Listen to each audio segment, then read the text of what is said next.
धुळे सुरत महामार्गावर टँकर व आयशरची जोरदार धडक, एक जण किरकोळ जखमी। धुळे सुरत राष्ट्रीय महामार्गावरील सोनखाम येथील उड्डाणपुलावर टँकर आणि आयशर यांच्यात गुरुवारी रात्री सुमारे 10 वाजेच्या सुमारास जोरदार धडक होऊन अपघात झाला।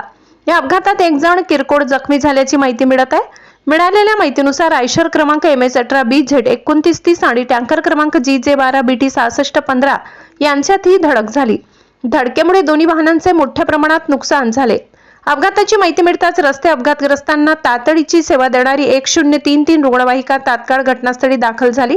रुग्णवाहिकेतील कर्मचारी डॉक्टर रवींद्र वळवी, हेल्पर सोमनाथ नाईक आणि चालक अजय वळवी यांनी जखमी व्यक्तीस घटनास्थळीच प्राथमिक उपचार दिले। सुदैवाने अपघातात कोणतीही जीवितहानी झाली नसून जखमीची प्रकृती स्थिर असल्याची माहिती मिळाली आहे। या महामार्ग चौपदरीकरणाची कामे तर ठेकेदारांनी केले, मात्र उड्डाणपुलावरील स्ट्रीट लाईट लावली नसल्याने सर्वत्र रात्रीच्या वेळी अंधारमय वातावरण असल्याने उड्डाणपुलावर अपघात सुरू झाले आहेत। लोकशाही हक्क न्यूज चॅनलसाठी जयस्वाणी, विसरवाडी।